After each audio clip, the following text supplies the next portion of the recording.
All right. Welcome back to Check the Kick podcast, found on Sherdog.com. Pretty cool website. Check it out. I'm back. I also have a special guest back, friend of mine, Greg. I'm going to ask you how you're doing like we haven't been talking for about 30 minutes. Hey, Dev, how's it going, man? Everything's good. I think. Yeah. It's good. I'm glad you're back. Gonna try to keep you around for the pay-per-views in the future. Big card coming up. But before we move to 291, we got to talk about UFC London this past weekend. Main event winner, Tommy Aspinall, round one knockout, knocks out Tybura, calls his shot. He looked great, better than ever, like you said before. Tell me what you think about Tom Aspinall and his performance. I thought it was fucking awesome. It was great. I thought it was great. Coming into the fight, everybody wanted to see how he looked after the injury. Obviously, he had the bad knee injury, and not only did he look fully healed and ready to go, but he had made a bunch of improvements and also got bigger. I think this might have been the most he weighed ever. I think he was at 258. Still had the quickness, looked really light on his feet. Obviously, the great hands, super impressive performance.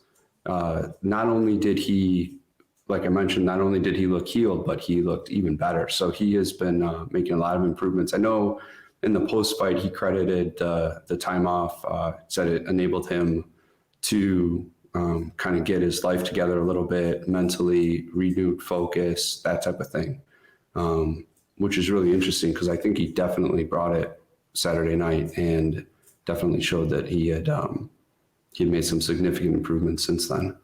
And now, looking forward, he's got, he's the talk of the town.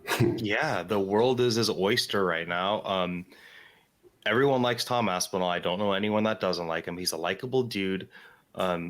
He really checks all the boxes. This is not, he's not like a Molly McCann or a, Patty the Batty, where they have a lot of popularity, but maybe their actual skills as an MMA fighter is not on that same level. However, as much as you might like him when it comes to Tom Aspinall, he's also a bad mofo.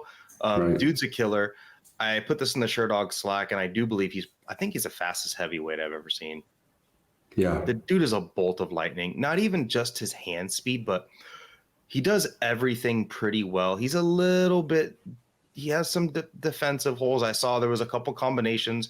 Well, really, they credit Tybura with landing 4 significant strikes, I believe. But there was one moment where they're exchanging right in the pocket. Tom Aspinall hits him with like a 4-punch combination. I think it was the second exchange they got into.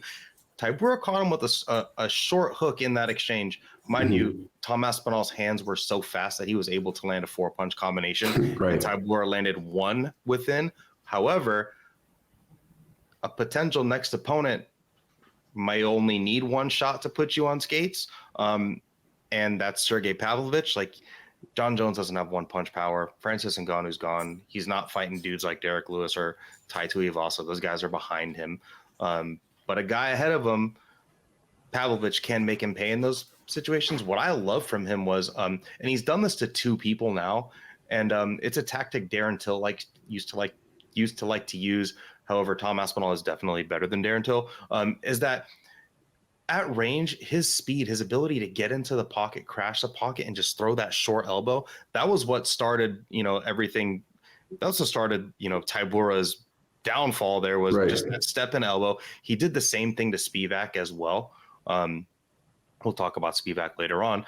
But he crushed Tybura with that shot, hit him with another combination. Tybura drops to the ground, hits him with ground and pound.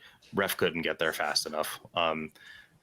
He's got good hands, and he may be just as good of a striker and have just as good speed and power as someone like Pavlovich, but he's also a BJJ and a grappling ace, like what he did to Volkov.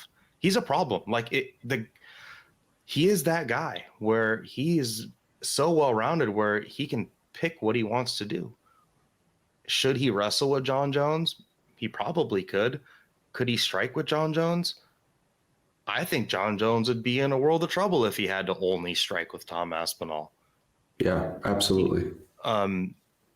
He's good, and he's only 28. And I want to go back and touch on what you said about how he went away and he's better than ever. Like, he did not show up looking like Jamal Pogues. Pogues went from a light heavyweight to being 266. Tom Aspinall came in bigger than ever. He said it was the most healthy he's ever been. He's taking his life outside of the octagon very serious now. He's 28. Like, dude, he can only go up from here unless he has another devastating knee injury. Like, and kudos to him, because you don't see dudes get knee injuries at heavyweight and come back and look the way he did. He just looks incredible, man. The other thing, just to build on what you're saying, we talk about athletes and, we don't see them maybe for 6 months, injury or not, right? And the next time we see them, they're either, essentially the same or they've added to their skill sets, right? Well, improvement can also take place, not just physically and not just skills-wise, but also mentally and lifestyle. He attributes a lot of his performance to those changes that he made that when we're not talking about added skills or techniques or anything like that. So it's interesting to note that, improvements can take place in many different areas, the mental game, lifestyle, those types of things, and really make a difference on as they did on Saturday night. Totally. Everything came together for him. He killed it on the mic. He told Bisping, give me that microphone. Bisping did his job and held on to that thing. He didn't let it go. But he's got the shortest fast time out of 5 fights in the UFC. The shortest he's got, it's him and then Sergey Pavlovich right behind him. He's just, there's not much to say because there's 2 minutes, 15 seconds or something like that of average fight time. Like, we don't even have a lot to talk about.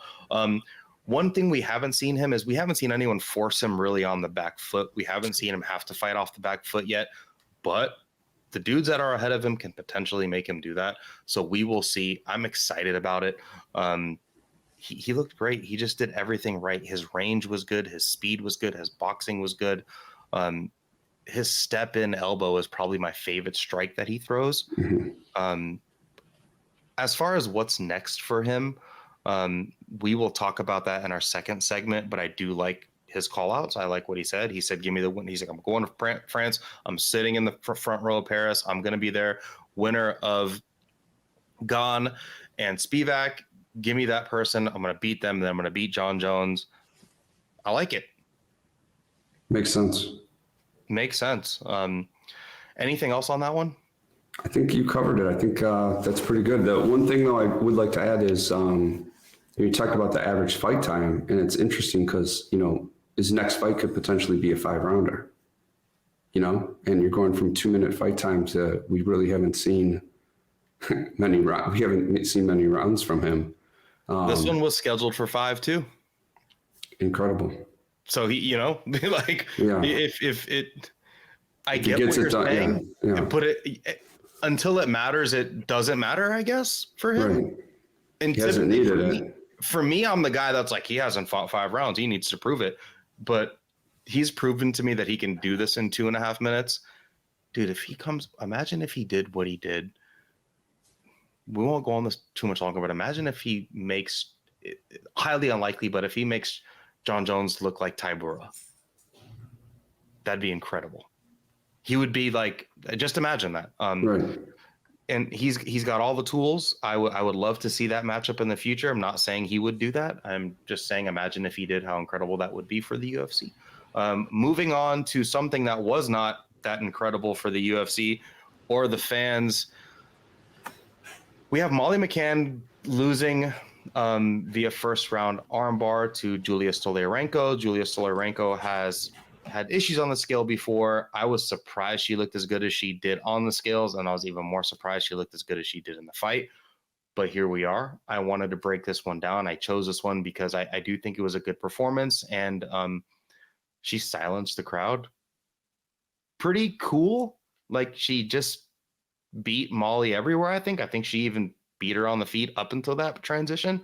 But her transition to armbar, like, that's her move. that's her thing. She's good at it. She started, she pressured her right from the jump, and that was not a good fight. That was over quickly, and there's 2 fights in a row now with Molly where she hits the ground and it's over. Yeah, it was. Molly was having trouble with the reach. Yeah. She was totally having trouble with that. You could definitely tell that she was having a lot of trouble with the reach. Julia's first takedown, Stoliarenko's first takedown, like worked immediately. She took her back. She sunk in the triangle, transitioned from triangle. Like she baited Molly into it. She wants you to take top position. Like that's her whole entire game. Like it was right there. Herzog, it took Herzog quite a while to kind of jump in too, I think. Yeah. I was kind of surprised about that. I think it was like 7 taps before that happened. It's a tough job, but you'd think that there'd be a little bit more anticipation when there's a specialist like that in the position, locking it in. Just you hate to see excessive damage. You know what I mean?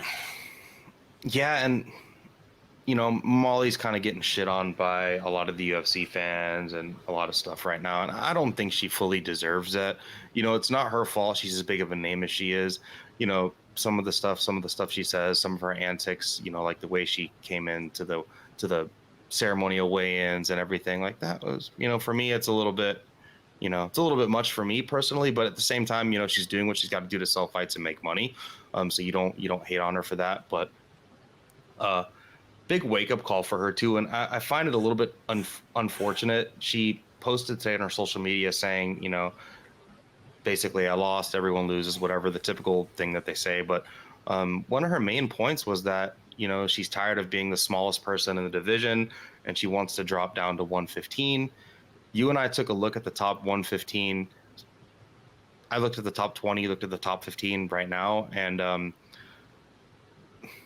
Molly, if she thinks she's going to make some sort of title run or some sort of thinks she's going to make some dent into the top 15 or top 20, it's full of girls that can wrestle and girls that have BJJ.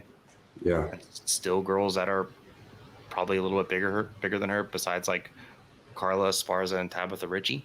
Right. Both of those girls will out wrestle Molly. So, and it worries me personally if you're a fan of Molly and, you know, she's thinking the reason why she lost this fight was due to her being too small. That's, you know, was that the same excuse for Blanchfield? Was that the same excuse for all the times you've been out wrestled and grappled? I don't know. Hopefully she can figure it out, though, because she's still a big name. They can still throw her on main events, or at least, you know, next time she fights, I would not be surprised if she's the top of the prelims still at the O2 Arena somewhere in London, you know? That makes sense. I think she brings value from that standpoint for sure.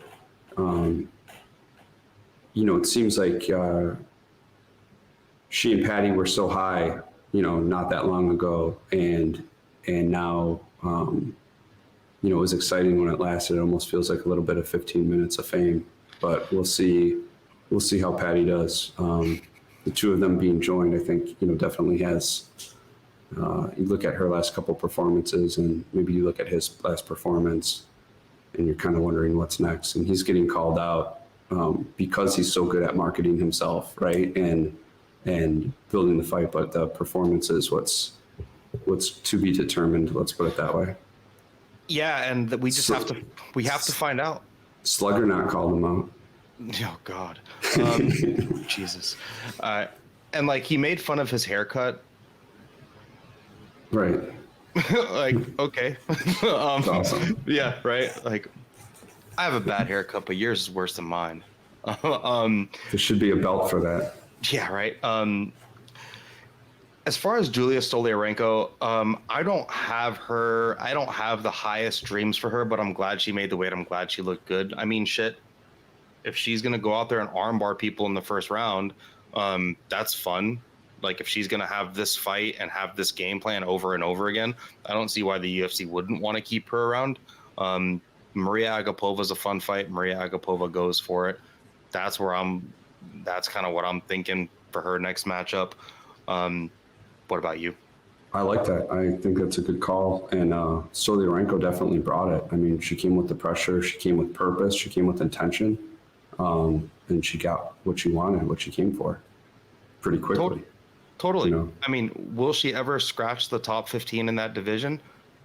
Probably not. But will I have fun watching all of her fights if they all look like that? Dude, totally. She I'm glad she got the weight in order. She looked fine physically. I'm happy for her moving forward. Speaking about people and weight cuts, Paul Craig. I think I said one curse word already, but it's no longer Paul Craig. It's Paul fucking Craig. Second round TKO finish of Andre Muniz in his middleweight debut. And if you have not watched this fight and you're listening to this, that's kind of surprising. But that freaking stare down before the fight started in the octagon where Bruce is in the middle, like trying to separate him with his feet. Like he has like an index card or like a folded napkin, right? And he's like, like Andre Muniz met him, you know, Andre Muniz did not bend over. He didn't show his belly. So like, that was awesome. We like Paul Craig was just awesome Saturday night. I would say that was a highlight of the card, a highlight of it. Aspinall definitely stole the show, right? But Paul Craig was that was a highlight of the card. I think everybody was looking forward to that, or there was a lot of talk about that fight, and especially dropping down in weight, and he looked really good.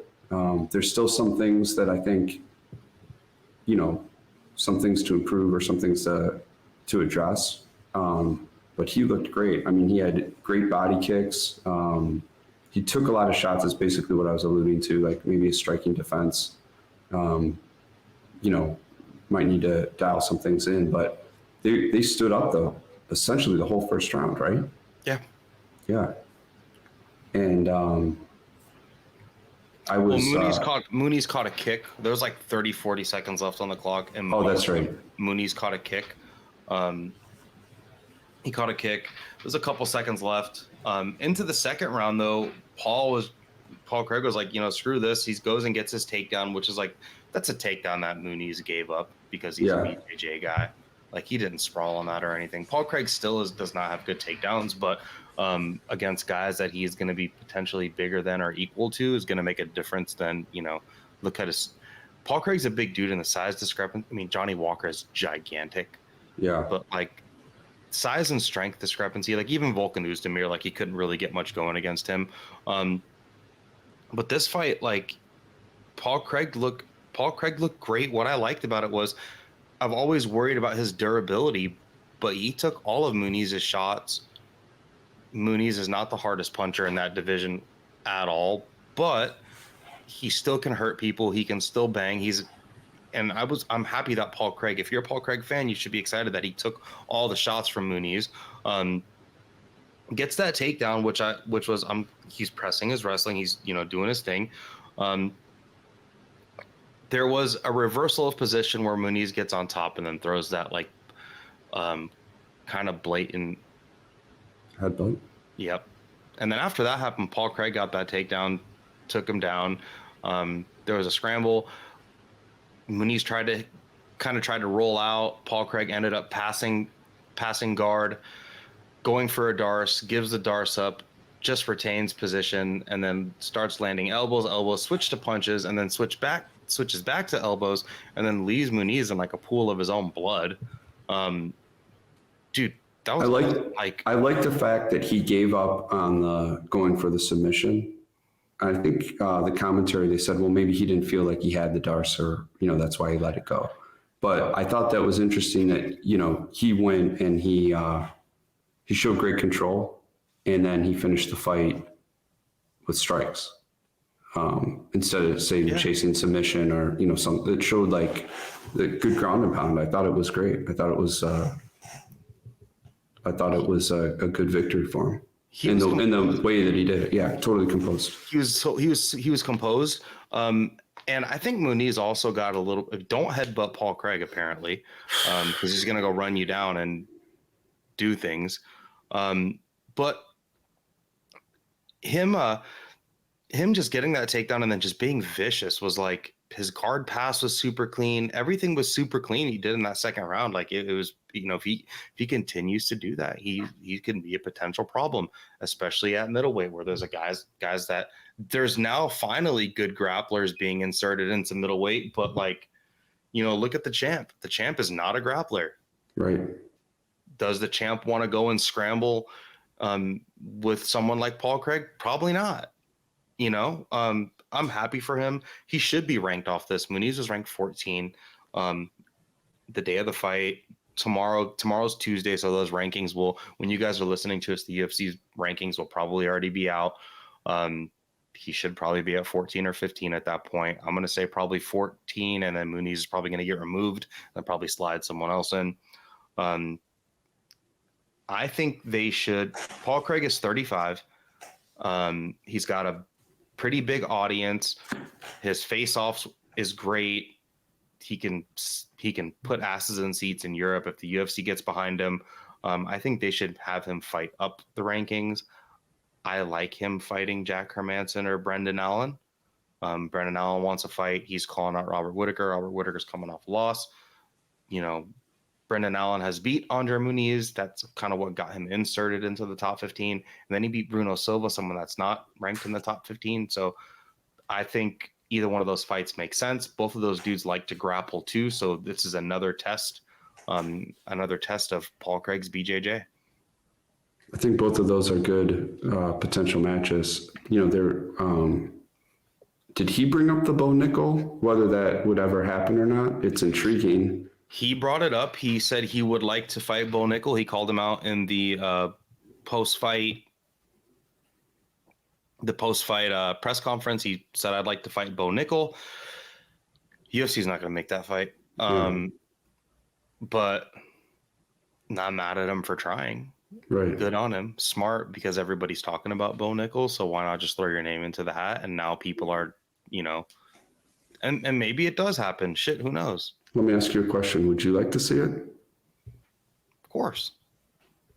It's Bo Nickel and it's Paul Craig, hell yeah. I think it'd be fun. Yeah, screw it, right? I think it'd be great. I think the UFC won't make it. I don't think Paul Craig's going to turn down any fight, and I don't think Bo Nickel's going to be turning down a fight against someone like that either. I think the only person that'd be stopping it would be the UFC. I don't think the UFC would let that happen. But, dude, I could be wrong. I mean, shit, I'm wrong every time you guys listen to this with some sort of pick or something. So, could happen. Well, I think the prospect of it would be intriguing and it would be fun. Stylistically, I think it would be fun matchup. Totally. For sure. But I like the Hermansson. I like that call for sure. I like Brendan Allen too. I just almost feel like he's going to fight up further up. But to your point, he did beat Muniz. They both have a common opponent, so it would make sense that they battle it out. And a win over Bruno Silva just doesn't mean anything for the rankings. Like, it just doesn't for me personally, and I don't think it would to the matchmakers either. And Brendan Allen's younger. If he were to lose, whatever, there's still time to grow. And if he were to beat someone like Paul Craig, that's another name. And that'd be great for his career. And then Hermansson, we kind of already know where we're at with him. Right. Where he stands. All right, wrapping up out with the old, we'll go ahead and move on to the second segment of the show called What's Hot. And we're only going to talk about one subject today, and it's going to be the future of the men's heavyweight division with the big win this past weekend from Tom Aspinall. And we got Cyril Gahn tweeting. We got John Jones tweeting back about this. I think there's a little bit to talk about here. There's a lot of moving parts. Someone that we have not talked about is Jailton Almeida and Curtis Blades. If Jailton Almeida goes out there and submits Curtis Blades, that is going to put him right up there, in my opinion, with Pavlovich and Tom Aspinall. And then we've got Gane up there too. I put Gane up there as well. So we've got a lot of contenders here. John Jones has easily submitted Cyril Gane. We're going to remove that. But what if Spivak gets an impressive win over Gane? There's just a lot of moving parts at heavyweight. Tom Aspinall seems to be probably the biggest name up there right now, so he's probably going to have the most favoritism. But matches to make and what you think about heavyweight, like, do you think John Jones even sticks around after he, say he beats Stipe? Do you think he sticks around? I'm not sure. It seems like he hasn't been fighting often, and it takes a long time to make fights for him, right? That's kind of what's been happening since he's been back. I think there's a tipping point that's going to happen in the division because there are some really talented younger contenders that are all coming into their prime. With Aspinall, Almeida, Pavlovich, obviously. Spivak is, the polar bear is definitely, he's got a big fight coming up against Gane. So there's younger guys that are just knocking on the door. And to your point, the exciting thing is that it's going to make for a lot of good fights between those guys as well. Not just, fights for the championship. But your question, do I think Jones is going to walk away? I sure as hell wouldn't want to fight Pavlovich. or Aspinall, or yeah. And to be honest, I mean, this, I might be in the minority here, but I think that Stipe fight might be better than people think.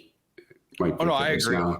I agree with you. I think Stipe can give John Jones a lot of problems, especially with his boxing. Mm-hmm. But I think he can be out-wrestled. DC was able to out-wrestle him. John Jones is even bigger, and I think he, is just as good of a wrestler as DC is in MMA. So I could see him kind of winning that one. But John Jones has done so much, like Pavlovich or Aspinall. Like, do you consider Pavlovich more dangerous of an opponent than Stipe? I sure as hell do. Yeah, the one-punch power. I would be concerned about fighting him. And same as Aspinall, Right. A guy like Spivak that, I think Spivak might beat Cyril Gane, just because of Cyril Gane's deficiencies with the grappling. Spivak has shown that he can grapple. He's gotten more confident. Would not be surprised if he went out there and laid on Gane and submitted him. Would not surprise me at all. I think if someone like Spivak can have a big win or Gelatin Almeida have a big win, I think those are probably more favorable matchups for someone like, not saying that they're winnable or he's going to 100% win them or anything, but I think guys like that would, if Gelatin Almeida goes out there and submits Curtis Blades right away and has a lot to say, I would think John Jones would probably want to take a fight like that. Mm-hmm. But there's no reason for him to ruin his legacy with such a big, the risk and reward fighting Tom Aspinall for him, or Sergey Pavlovich or any of those other guys is, and the biggest reward may be someone like Tom Aspinall, because he is probably the biggest name out of all those guys. But there's definitely a lot of turmoil and commotion. I'm excited. Like, is this the best men's heavyweights been? I don't like. I'd say it's a super exciting time for it, for sure. And pretty effing good. And to your point, Dev, as far as legacy, right? Beating Stipe means something. People regard Stipe as, some say he's the greatest heavyweight of all time, Totally. And that is, a feather in the cap, so to speak, for Jones. And it would be a good win to get. But after that, to your point, the up and comers that don't have that legacy, what does he stand to gain from that? Absolutely nothing. Because he definitely has a lot to risk. He got the belt, defended against Stipe. If he gets that victory, that would be great for his legacy. But I'm with you. I think that would be a good time to. He already took his risk against the big, athletic, not super popular heavyweight in Cyril Gane. Like that was going to be his. That was the risk he took. He took his one risk, and John Jones is smart. And that fight was kind of bizarre. I mean, that didn't tell us much about Jones, and it also made you question everything about Gane. Like that was a very odd fight. More questions got asked than answers. Like it was a very weird fight, but that is also kind of what like it. Yeah, we literally got fights over, and now we just have more questions. But that's dope. You know, that just makes it exciting because you know what happens when John Jones has to kickbox with someone for more than a round and a half at heavyweight. We might never know because he may hit that same duck under and take everyone down that he fights. We don't know. I'm here to find out. I don't know if we'll be finding out. I'm thinking that John Jones probably beats Stipe as much as I like Stipe. I'm thinking John Jones beats him and then goes away for a long time, tries to pretend to do some sort of contract dispute saying I will fight Blachowicz or Aspinall for a butt ton of money. It doesn't happen. And then they do some sort of vacant or interim title fight, maybe around this time of next year. So maybe July, August, maybe they'll International Fight Week just happened. So I could see a vacant heavyweight title fight being on the roster, top of the card if they need it next year for International Fight Week. That's kind of what it looks like for me.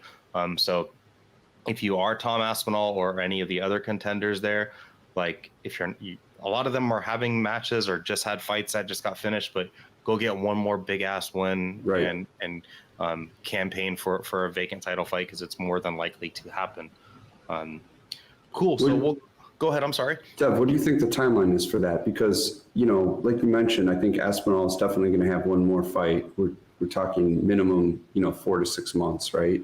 And then you're talking a year, maybe fight week next year. Is that potentially for some type of title fight? Yeah. Interim or vacant at heavyweight, I could see John beating Stipe, going MIA again, going MIA, saying, hey, I'll fight whoever for a ton of money, and then not happening. So I think whoever gets one more, Jailton Almeida has a fight coming up again, Blachowicz, Gane have a fight, but man, I don't like when the UFC bashes their toys into each other with Aspinall and Blachowicz, but if they do that, winner of that, if Tom Aspinall and Sergey Blachowicz fight, whoever wins that needs to be fighting for a belt next. Absolutely. If not, I do see that, next year, International Fight Week, there's probably going to be a heavyweight title fight on the line, and it's probably going to be for a vacant belt. Cool. So let's move on to our next and final segment of the show. And with the new, we're here to talk about UFC 291. Quite frankly, that's the star of this show that we're doing right now. Great wins on the past weekend, but we're here to move forward. Start off with Kevin Holland versus Michael Chiesa. I think this fight is going to be fun. I think it's going to be interesting. Kevin Holland always shows up to scrap, same as Chiesa. Tell me the odds. Okay. We've got right now the latest odds. Chiesa is the dog at plus 127, and we've got Holland at favorite minus 141. Tight. And I like it. Kevin Holland is coming off of he did get beat up pretty badly by Wonder Boy. He also broke his hand in that fight, and that's something that I don't know if people are remembering or something that is being talked about enough. The handbrake, and then he knocked out Santiago Ponzinibbio. Before his loss to Stephen Thompson, he lost to Khamzat Chimaev, but that is just going to happen because that's Khamzat Chimaev. I'm just like, right now, he's not on Khabib level, but like if you're immediately getting taken down and ground and pounded or subbed by Khamzat, I put that on the same level as like, well, do you use tons of Khabib tape study to pick a fight? Probably not. when it comes to Kevin Holland, he's a super long and lengthy dude. He's got good striking. He's super durable. We've seen him take a ton of damage from bigger dudes at 185. We've seen him take tons of damage from Wonderboy Thompson, probably the best kickboxer on the card. Unfortunately, we're not breaking, or in the UFC. Unfortunately, we're not breaking down Stephen Thompson, but he is on this card as well. Huge reach. I think he definitely has the longest reach at welterweight. Good power, throws good straight punches. He has that whippy kinetic, like tall guy power. Lots of knockouts. He hurts everybody. That choke he got on Tim Means was like club and sub, super dope. When it comes to Chiesa, we haven't seen that dude fight. It's been, 2.5 years? Yeah, his unanimous decision loss to Sean Brady. That was November 20th of 21. Prior to that, he lost Bravo choke. Vicente Luque. That was also in August of 21. He was on a 4-fight winning streak at 170. Prior to all that, Carlos Condit, submission Kimura with one arm. That was pretty cool. RDA, Neil Magny, and then those 2 losses. What Chiesa, first off, he's a huge welterweight, and I don't know how that dude ever made lightweight. What he does really well is he's a guy that just, his game is weird because he's definitely probably done better than a lot of people have ever expected him to do. But he's a good grappler. Doesn't have the best takedowns. His topside grappling is good. He's huge. He's strong as shit. He's relentless. He's got good submissions. That submission over Beneil Dariush is definitely, you spoke about feathers and caps. If this fight, Kevin Holland has definitely been way more active than Chiesa, and I think that's benefits someone like Holland, especially with his style and his mentality. Chiesa, what is he, 35 now? Not fighting in 2.5 years. He got out grappled by Sean Brady, but he definitely had tons and tons of success in the 3rd round of that fight, piecing Brady up. Brady was gassed, almost got finished there by Chiesa. This is definitely a styles fight. I'm curious to see how it goes. I think Kevin Holland can potentially have some problems here. He's been taken down and held down by guys. He's willing to be active off of his back too. If Chiesa does not get the takedowns going and does not get on top of Holland, he's going to get pieced up. He's going to probably get, if he has to strike with Holland, he's going to get knocked out, I think. But I think Chiesa's going to take him down and grind on him. I think his Travis Lutter black belt makes him a willing BJJ player, and Kevin Holland does not have good takedown defense. And against big, strong dudes, he's had problems. And Chiesa is a welterweight that has moved up from lightweight, but you stand him next to Marvin Vettori and probably about the same size. Chiesa's huge. I'm laughing because the note I have written down here is, can Holland piece up Chiesa before the fight hits the ground? ? That's what, honestly, though, that's what this whole fight is about. Yeah. And can he do it? Yeah. Can he hit him with a 1-2 and crush him the same way, like a similar? Well, he's accurate too. Oh, dude, long and accurate. Long and accurate. He has, and he's such a gamer. Like Holland is he's such a gamer. Like he is willing to just get in there and take damage. His striking defense deficiencies will not be exposed in this fight. But if he can just go and get on the front foot and throw sharp 1-2s down the pocket and keep Chiesa behind a jab, that's how he wins this fight. Chiesa needs to get the takedowns and just press his grappling, make it dirty, get him against the cage, take him down, wear on him. Kevin Holland has a pretty good gas tank. Even in he started to get tired and weathered, but he had a broken hand and took tons of damage from Wonderboy. But man, I just see that, there's been fights where he's been taken down and he just has had no answers. He did hit a nice Granby roll. I'm going to give him, tons of credit for scrambling with Chimaev for 15 seconds. But Chiesa's also relentless. It's not going to be just, can he avoid one grappling exchange? That's Chiesa's only path to victory in this fight. Chiesa knows that. He has to press his wrestling. it's tough to pick a guy that's been gone for 2.5 years, a guy that has a great job on the UFC desk that probably doesn't really need to be fighting. But that's 35. That's 35. Like, if he wins this one and hangs him up and does like a Paul Felder thing in the future, I wouldn't be surprised. But I just think Holland may have a ceiling when it comes to big grapplers. We haven't seen him really fight one of those guys yet at 170. And Chiesa is kind of one of those guys there. And he beat Neil Magny in a Neil Magny fight up against the cage, making things gross, making things dirty, wrestling, scrambling. Like, I just don't see how he doesn't try to do that against Kevin Holland. Well, it's not recency bias necessarily, but the Wonder Boy fight. Well, let me go back to this point. Holland was getting taken down and held down and losing, and it was a well-known issue, and it was a big deal. And didn't he go out and train with DC for a minute there or something? Like he was trying to address it. He was offered it, but no one's pressed him on it. You know, if you look at his recent opponents, Kevin Holland's recent opponents, like, no one has. The last people that have pressed the grappling on him, I mean, yeah, he knocked out Jacare in that weird exchange, but Derek Brunson and Marvin Vettori were the last two dudes to, like, outside of Khamzat Chimaev, like the last dudes to really press a grappling game on him. And they both had tons of success. And I just, is Chiesa as big and strong as those guys? No, they're a weight class up, but Chiesa's a better grappler and wrestler than Marvin Vettori. It sounds like you're leaning towards Chiesa a little bit. I'm picking Chiesa in this fight. I'm on Chiesa. What about you? You picking Chiesa too?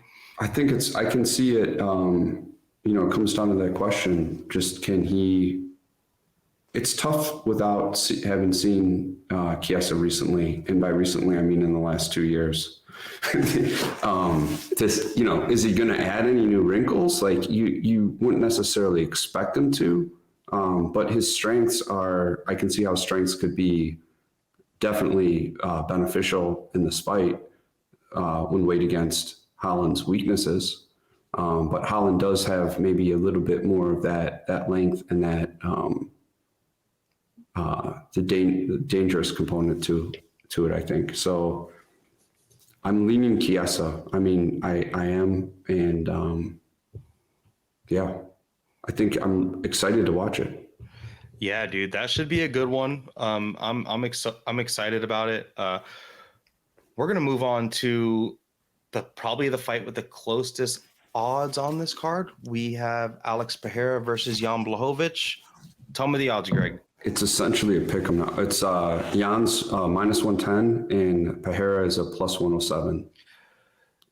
So these two guys, there's a lot of guys that I like that I consider like some of my favorite fighters to watch. Like Bobby Green's on this card. Jan Blachowicz is one of my favorite fighters to watch. Alex Pereira is another one of my favorite fighters to watch. Dustin and Justin.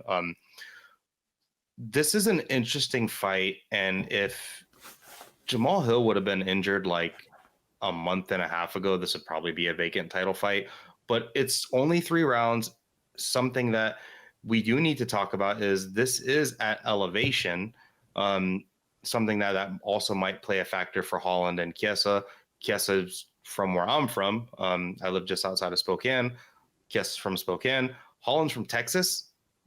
We don't have Salt Lake City elevation here. But you can definitely drive up in the mountains within 20 minutes and be at very similar elevation. So that could play a factor here. Jan Blachowicz has been in Salt Lake City for quite a bit. Pereira's been there for a couple of weeks now too. I think Jan's been there. I mean, you could go look at his Instagram. I think he's been there 3-4 weeks now almost. Jan's been there quite a while. So these guys are getting acclimated. 2 big power punchers. Alex Pereira, the former middleweight champion, just coming off a pretty vicious knockout loss to Israel Adesanya in a fight that, even though was terribly, in my opinion, wrongfully scored for Izzy in the first round. Back in April, he was just violently knocked out, though. I thought he was cruising on Israel, quite frankly, in that before Izzy, caught him in that exchange. But violent knockout was not a TKO. This was not some sort of like, get up and protest. He was out for a while. Before that, he won the belt off Israel Adesanya in that fifth round TKO stoppage, knocked out Sean Strickland, decision against Bruno Silva, and got that jump knee against Andres Michailidis. Those are his UFC fights. Jan Blachowicz has been around the UFC for many, many years at this point. Jan Blachowicz, another dude that's a good kickboxer. He's coming off of another kind of title fight against Magomed Ankalaev that was a split draw. Both of these guys, both of them have crazy left hooks. Alex Pereira especially. Alex Pereira is huge too. I'm gonna assume he's probably the heavier dude. He's 6'4". Jan Blachowicz is 6'2", but Jan Blachowicz these are both big giant men. Pereira's game is not a nuts and bolts game, but he's definitely way more one-dimensional than Jan Blachowicz. His left hook is something of terror. He is a frightening individual. Anyone he touches with that, it's like being shot with a freaking poison dart. You get hit with that and you just die. Something that is kind of not talked about enough, mostly by fans, definitely analysts are talking about this, but Alex Pereira's kicking game, his leg kicking game is what he uses to break opponents down. That's what he, you look at their third fight, their first MMA fight with him and Izzy came out and said, that's the reason why I got knocked out. I couldn't have my feet under me. Pereira loves to break people down and use his kicks to set up his offense. He'll throw delayed kicks. He'll throw kicks that don't come with full power, and he will still crush and brutalize people's legs. Izzy gave him props for that. Sorry to jump in depth, Yeah. But Izzy gave him props for that in that fight. And if you remember, Izzy was in pretty bad shape. Likewise. And then he asked him to teach him how to throw that because it's, there's no warning. Pereira just whips that out. And to that point, not to derail the conversation here, but in the Ankalaev fight, Ankalaev could barely stand, and Jan is also very good at low kicks. Jan Blachowicz probably has the best kicking defense in the UFC. And this is another thing that is, Jan Blachowicz's kick checking game is incredible. The way the dude shut down Israel's kicking game was phenomenal in his fight with Israel Adesanya.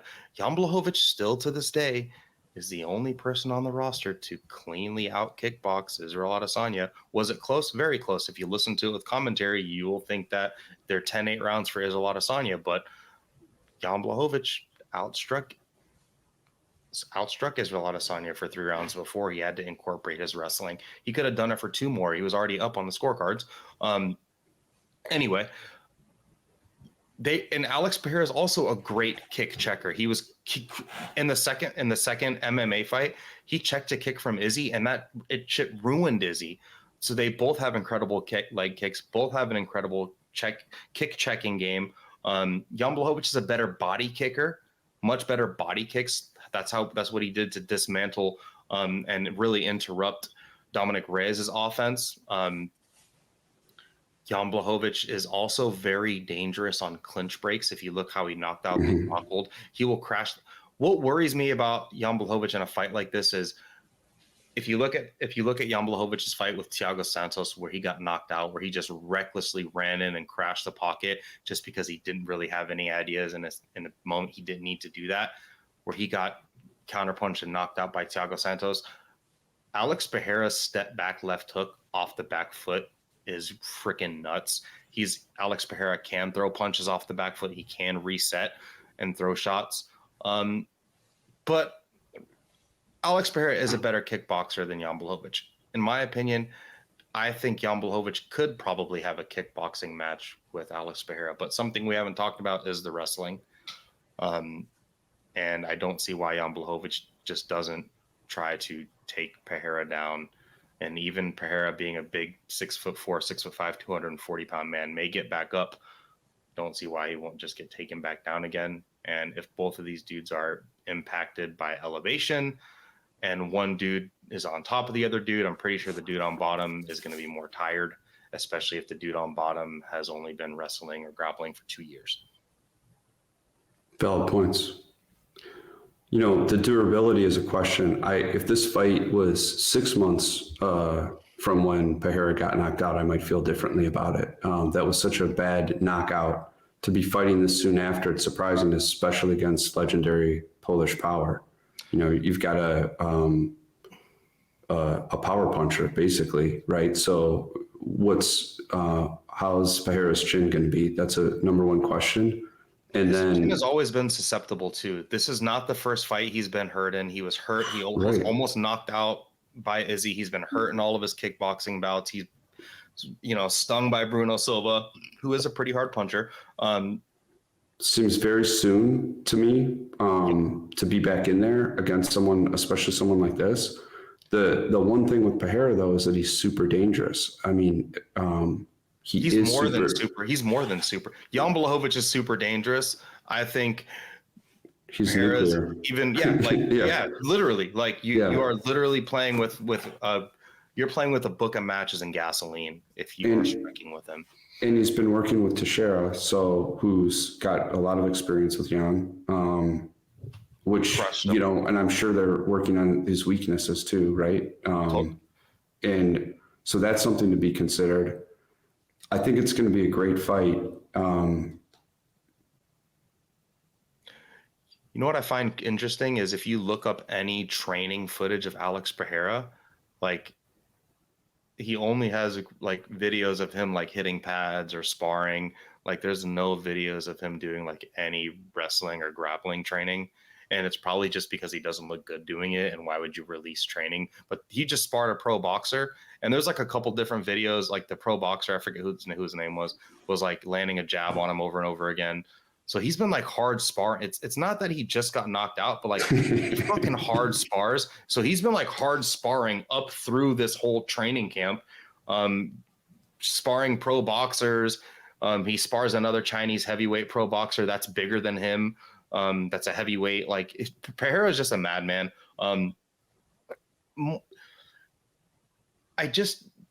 There's a lot going against both guys. You know, Jan hasn't looked the best. This fight is at elevation. He's 40 years old. Pereira just got flatlined. And he's fighting a dude that can grapple and wrestle. I don't see why Jan Blachowicz has also progressed and fought so smart. Israel Adesanya is definitely a better tactician than Alex Pereira, I would say. Like he just has more tactical abilities when it comes to MMA. And Jan Blachowicz kind of broke Izzy down, struck with him when he needed to, and then took him down when he needed to. And the way that the 5th round ended, he was in full mount. You know, another minute in that fight, he probably gets a finish. I don't think he needs to be very tactful on the feet against Alex Pereira. But when it comes to grappling, like he can take him down and be a lot more aggressive than he was with Izzy. He wasn't very aggressive. Pereira's going to be bigger than Izzy was, though, for sure. And that will matter. But I also think Pereira blowing up, being bigger, like that also could take a toll on his gas tank too. And then you just throw in the elevation. The dude's Brazilian and he's training in Connecticut, you know? Right. Like that's not the best place to get.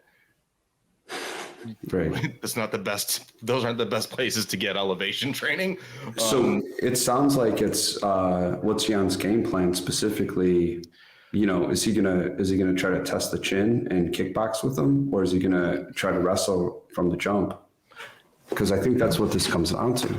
He will probably. I think what he'll probably do is I don't think he'll test the waters. I think he will only kickbox with him as means to an end. Jan Blachowicz has a very good hand fighting game. He parries a lot of punches. He's defensively sound, and he still wants the title. He's not dumb. I just think he has more tools, and I think he'll just use his striking as means to an end to get his grappling going. I don't see why he wouldn't just get like a first round submission or like a first round ground and pound finish, or even if he takes him down for the first round, controls, takes the wind out of his sails, and then maybe opens up on the feet in the second or third round and could get a finish there, or maybe just gasses him out, makes him get up, take him. I could see Jan Blachowicz' game taking him down, controlling him, making him tired, and then just really, being offensive in the second and third round. I'm going to go with Jan Blachowicz. Think he'll probably get a second round TKO or submission. I like Jan Blachowicz in the second round. I didn't find the line for it, but he's minus 110, which is good odds already. Mm-hmm. But I mean, if you're a prop better, look for Jan Blachowicz round 2. What about you, man? I'm torn. I think there's more paths to victory for Jan and more question marks for Pereira. But, it's how much do I want to weight that nuclear power that he has. Jan, I think I'm going to go with Jan, but I'm really interested in the fight, and I don't think it goes the distance. I think the UFC is waiting to see what happens here as well. With the results of this fight, that's why we haven't heard about a vacant 205-pound belt. If Alex Pereira goes out there, left hooks Jan Blachowicz, knocks him out the same way he did to Sean Strickland, he will be fighting for the vacant light heavyweight belt, and the UFC would love to have a trilogy fight with Izzy up there at 205. I'm glad we're both on Jan Blachowicz. We've been eating sides. We've had our broccoli. We've had our mashed potatoes. We're moving on to the filet mignon. We're moving on to the prime rib. This is the fucking fight. Fight of the year, fight of the century, fight of your life. This is like a 1 in a million fight. Dustin Poirier versus Justin Gaethje.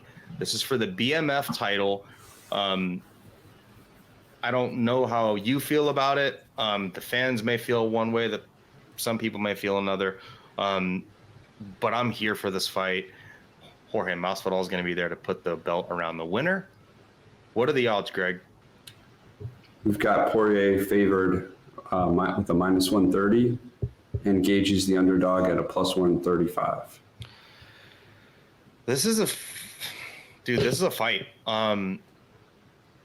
This is two dudes that are true BMFs. Jorge Masvidal went on a BMF run. These two dudes have been BMFs for a long time. Both of these guys are incredible. Both of these guys are action fighters. We could do a whole entire show on Dustin Poirier and Justin Gaethje alone, going through all their tactics, what they're good at, what they're bad at, wins and losses. If you're listening to this show, I'm sure you know damn well who these guys are. I'm having a hard time picking this fight, and just to be fully candid with everybody, me and you have talked about this fight probably for the past 2 months since it's gotten made, and we've probably talked about it like 5 or 6 times. My pick has never changed, but I'm curious to see if yours has, because you've told me 2 different people. You gave me Justin 2 months ago. You told me Dustin a few days ago. Tell me what you think and why you think that person's going to win. I'm going with Poirier. In the first fight, he showed he was a better boxer. He is a better boxer. I think, he needs to address the low kicks. Gaethje ate him up with those. I mean, in the first fight when they went toe to toe, basically Poirier boxed him up in the first couple rounds, but he ate a lot of leg kicks and he could barely stand. So I think he needs to address that. Gaethje, in his last fight, I really liked his composure, and that's something. So a question I had for you is, I'm going to go with Poirier, but what fighter has changed or improved the most, do you think, since the first time they met? I think, I don't know if I would, I guess you could call what Justin Gaethje has done to tune his game as more of an improvement, but I don't know if that has made him like a better fighter. And people will probably say that's weird, but I'm under the belief that Justin Gaethje was at his best just being a battering ram, and he's always been willing to go out on his shield, but I'm under the belief that him becoming a little bit more risk averse, it worked perfect against Tony Ferguson, but I don't know if he's been able to rechannel that crazy Justin Gaethje. He's definitely become more calculated. He's really good at cutting angles. He's got great footwork. Trevor Whitman has really helped him with his footwork. He's got good looping overhands, good hooks. Look what he did, to like James Vick and how he knocked out Barboza. He's the only dude that's ever gone kick for kick with Barboza. The dude's got the uppercuts. His uppercuts are incredible, but his calf kicks, his uppercut against Cowboy was great. His calf kicks, my legs are gonna hurt after the co-main event and then the main event, because the co-main event has got two incredible calf kickers, and then now we got Justin Gaethje, the calf kicker of all calf kickers. The dude calf kicks people from boxing range. It's incredible. He has become again more calculated. But if you look at his fight with Fiziev is a guy that's known to kind of maybe gas out and lose wind out of his sails and get a little bit tired. But Fiziev had tons of success in the first round with him. Fiziev is a bolt of lightning. The dude is effing fast as shit and super dynamic. He's a Tiger Muay Thai striking coach. Justin Gaethje was able to stay strong and continue to weather the damage and win and even get his first takedown. But if you look at his fights with Charles Oliveira, he said he's never been hit that hard in his life. He's getting hurt and touched up by guys that, maybe if he would have just been a battering ram against, he would have. Being calculated and taking the back foot against Charles Oliveira is not going to be a way to ever beat him, to just let Charles Oliveira go and do his thing. He took a lot of damage in that fight. He had moments he hurt Oliveira, but he also got hurt way worse. As far as Dustin Poirier and improvement, I think Dustin Poirier's boxing has just continued to improve over and over again. But the biggest aspect of Poirier's game that has improved is his composure. His ability to take damage, stay in the pocket, and find that one shot is something that is just to behold. If you look at his fights with Conor McGregor, he's taking clean shots, staying in the pocket, countering Conor McGregor. His check right hook is probably his counter check right hook is probably the best that I've seen in the UFC. I put his check hook, on the same caliber as Alex Pereira's left hook. Dustin Poirier is a little bit more dexterous with his front hand. He's got a good jab. He loves to switch stance. He can, if you look at his fight with Bobby Green, he cuts an angle. He's usually southpaw, cuts an angle, throws a 1-2 out of the orthodox, knocks out Bobby Green. He's definitely maybe not as fast as Justin Gaethje, with his feet, but his hands, he's definitely got fast hands like Gaethje. Great combination puncher. He is like a waterfall when it comes to throwing combinations, Dustin Poirier. He'll switch stance, throw the overhand right out of orthodox. His boxing combinations are great. When he gets people in trouble, if you shell up against him, he'll start throwing wide hooks around the ears to hit you behind the head. That's what he did to Justin Gaethje after he countered that calf kick. Look at his fight with Max Holloway. Look at his latest fight with Michael Chandler. He was taking bombs against the cage, stayed composed, crushed him with the counter shot, cut the angle, and then just started raining damage on him. I think Dustin Poirier's finishing ability has only gotten better as far as, when he gets you hurt, is just it's a waterfall. It's just tons and tons of damage until you can't take it anymore. He mixes to the body well too in those combos. The body well. Yeah. He'll even kick as well. I like that Dustin Poirier used his wrestling against Conor McGregor, in their third fight. I do like he went to his wrestling. Justin Gaethje is probably a little bit more of an explosive athlete compared to Dustin Poirier, but I do think Dustin Poirier is probably the better grappler all around. He has had issues with taking down his stupid guillotine jumping thing. That's a joke. Is something that he might want to not do, but against Justin Gaethje, maybe something like that works.